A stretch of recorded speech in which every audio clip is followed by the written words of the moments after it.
Hi Aquarius, so this is your story. I've been sitting here with the cards, the energies, to get a feel for the story for a little bit. Let's see what else comes out.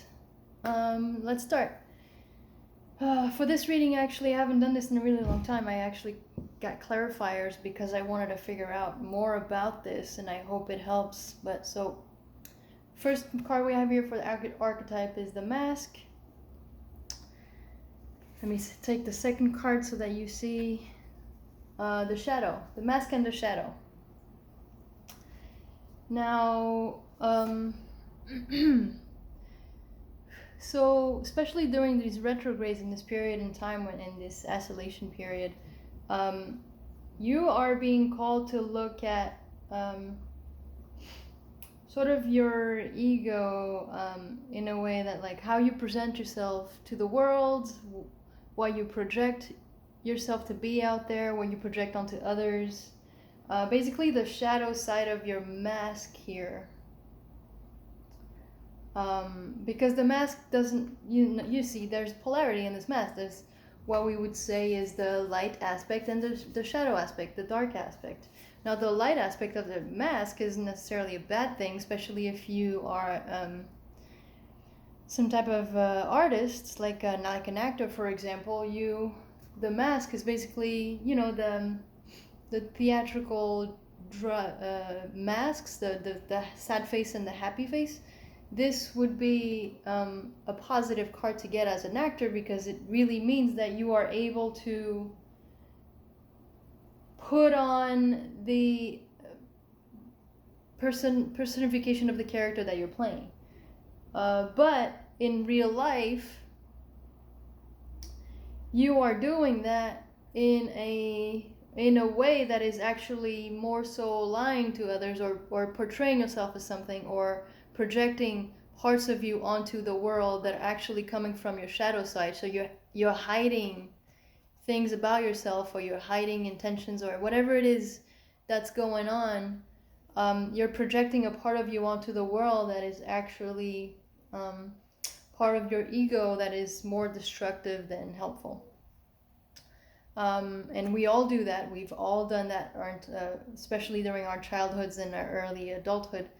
Or some of us into our adulthood much later on, 30s, 40s. I've seen 50-year-olds that haven't, never mind.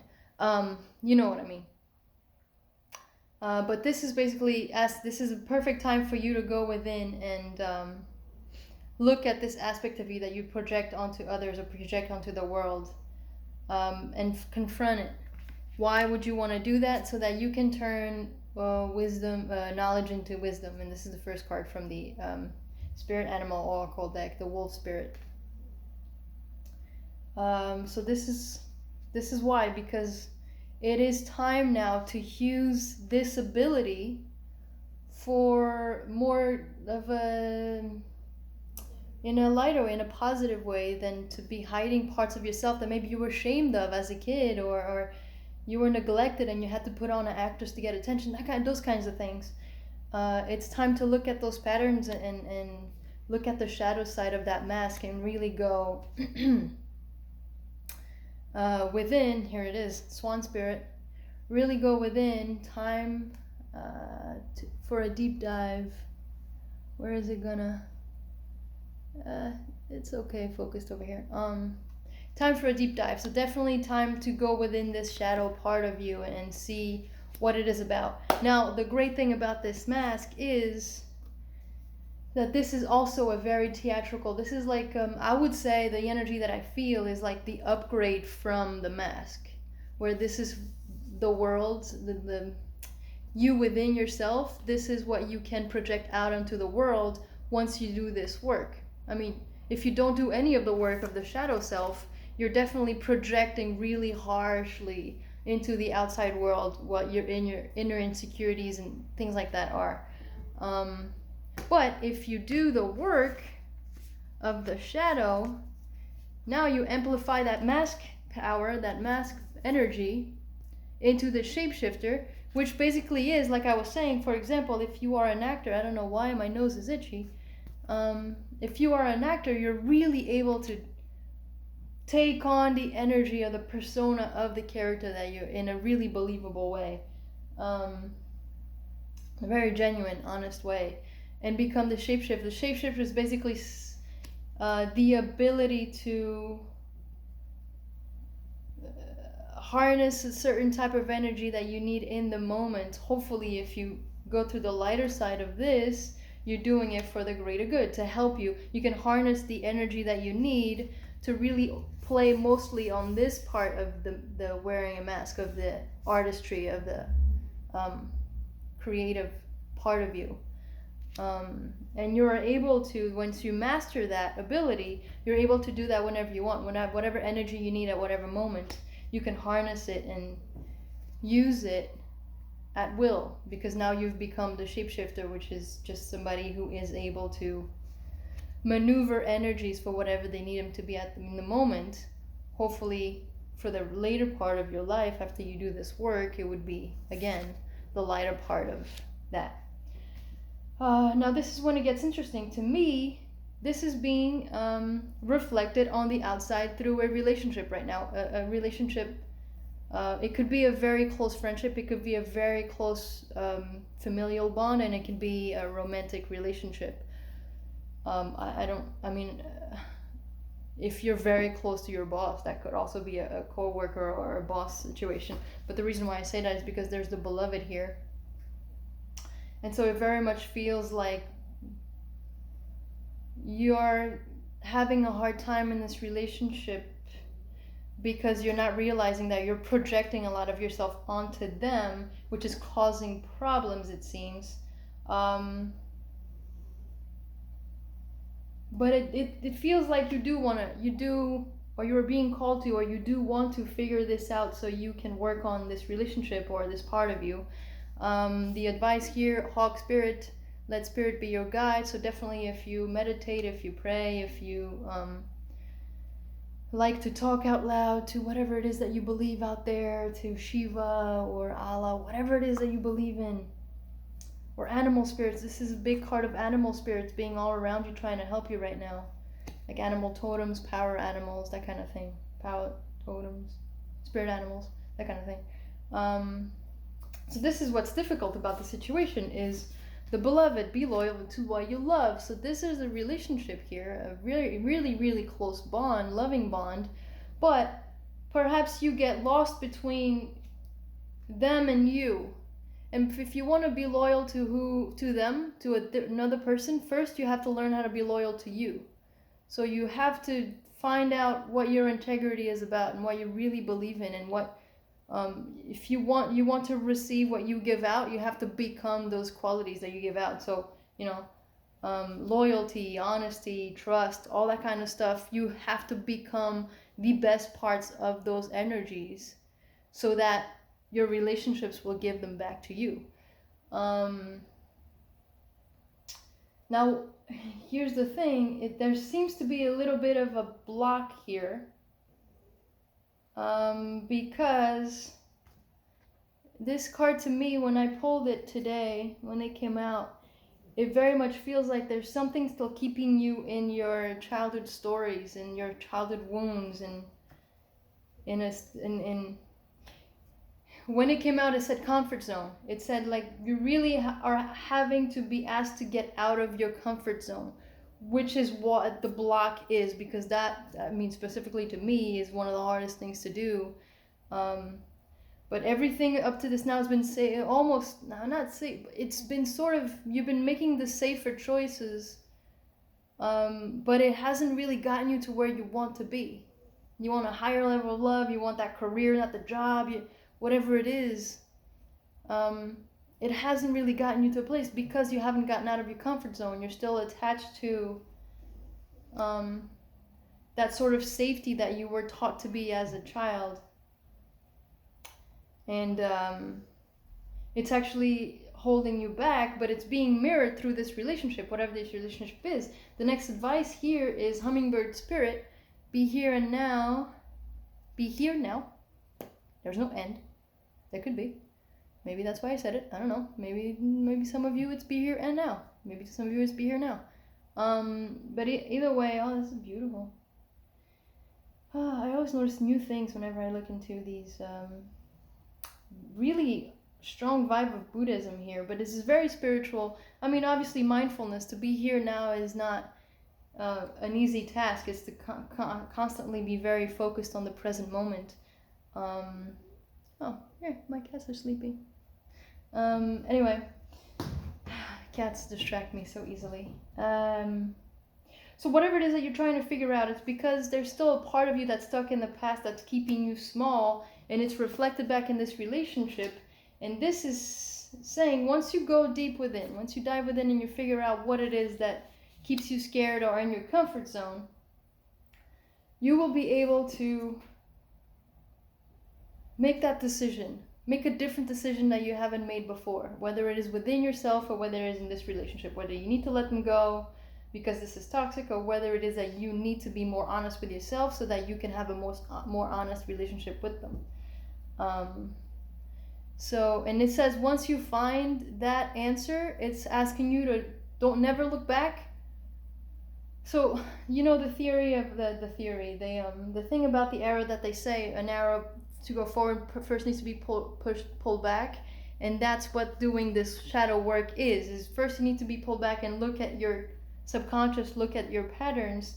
But then once you do and you figure out that answer, go forward. Don't look back. Go forward into whatever decision you've made, and go strong and fast. Make sure that you make that decision like you believe in it more than anything else, because it's going to open up your world. And that decision, I'm gonna say, has to be outside of your comfort zone.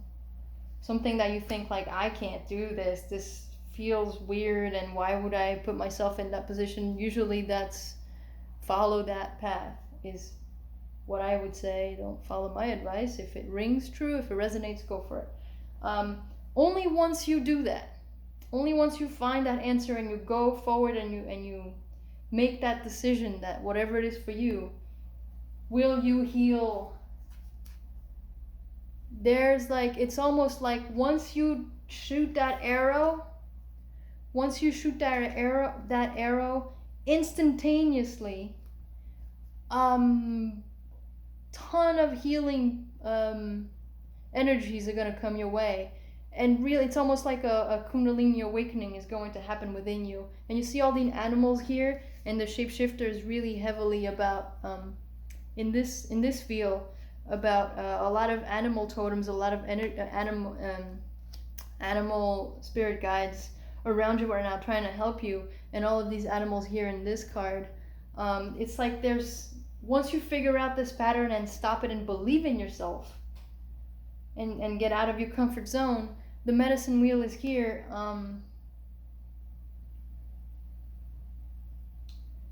to tell you that sorry, I got completely lost because this image is beautiful, and there's another hummingbird right there, and another this is an eagle, and that's a hawk, but very similar to me. Sorry. Okay. A ton of healing energy. Wow, did I just waste like 20 seconds on nothing? The medicine wheel here. A ton of healing energy is coming your way and completely changing your life. And at that point, once you open up, once you're in this vibration of I'm here now and I'm mindful, you will see magic works through you. The scarab beetle here. Magic works through you. And so like a lot of answers will come to you, a lot of paths, a lot of bull crap, let's call it that, is going to just magically open up, because you'll finally be loyal to whatever it is that you need to be loyal to that's out of your comfort zone, which is probably a part of yourself that needs to open up. Whether you need to truly open up your heart to this person, truly trust the process of being open in love, or being honest, or whatever it is for you, whatever it means to you. Once you do this inner work, you will know. You will see how fast magic can work and how fast you can heal and help a situation. And the final product here is the seer, which means this is almost like once this healing comes in, this is what it feels like. Once this healing comes in, you will be able to have like a vision, like whatever you've been blocked on because of this. If you've been trying to do something else outside of it, like a creative project, or you've been wanting a different job, or been wanting a family, or whatever it is, you will see, you will know, you will maybe have visions, or you'll become this kind of visionary in a way that like it's going to come so easily through you. You just have to let go of a lot of things. Let go of a lot of, like, this is like safety issues, like this is like, it's hard to make that decision to get out of your house when you're 18 and get out into the world by yourself, and some of you have done that, but you've done it with the uncertainty or the fear of what might happen wrong, and maybe that's why you've been manifested so far. Get out of that mindset, get out of the comfort zone that like, what if I fall and nothing breaks my fall? Get out of that thought and say, you know what, I'm gonna go out there and I'm gonna do this way, and let's see what happens, but I'm gonna do it believing in myself 100%. Magic will work through you at that point, and you'll become this like visionary, like the inspiration, a ton of ideas that have come your way. It's almost like to me this feels so overwhelmingly positive that like if you are an artist or an actor, all of a sudden the world's going to open up to you and see you. This is like, it's almost like the world is going to see you, because you're going to be able to see yourself and have these energies and these inspirations and these visions for yourself that come from a much more free place. And then I put some clarifiers about like, what is this block, to see if I could help. And so definitely this connection, this beloved connection, it's a really strong soul connection that you feel with this person. It's that sentiment and joy. So basically you love this person, there's no doubt about it. You feel very comfortable. You might even feel like you've had many lifetimes, or there's something very special about this connection and this person that's very different from any other. The second card that came out to clarify is the Shaman, divine wisdom and spiritual power. Again, it just feels like, look, another bird. Both birds here. Feel that, let spirit be your guide. Really go within, meditate and ask questions, and watch for the signs, watch for the animal totems that are showing up in your life. And this is just healing. This is a change within you that's waiting to happen. This is really just this ability to heal here. This energy of healing. And then the last card is 9 of Acorns. It says power and perseverance. So it seems like what you really need to do for this is gain independence from this relationship. Now, whatever that means to you, whether it is that you rely on them for something, or you seek validation, or you want them to do something specifically for you, monetarily, or love, or attention, whatever it is asking you to, are you able to be in a relationship where you can have your hands open, believe in yourself so much that you don't need that validation from others, and you can stand in your own power? And that takes a lot of perseverance to get there. Or is it that really this whole connection has been holding you back and you haven't been able to realize it until now, and it's asking you to be independent from that? Get your power back. Get out of this situation if it's toxic for you. So that's what the clarifiers are saying. Ultimately, what this whole work is going to be doing, it seems to me like you will become this really powerful, independent, visionary, capable, all on your own, to be self-validating, self-confident, and self-sufficient in every way. So I hope this helps. Good luck, Aquarius, and I will see you next time.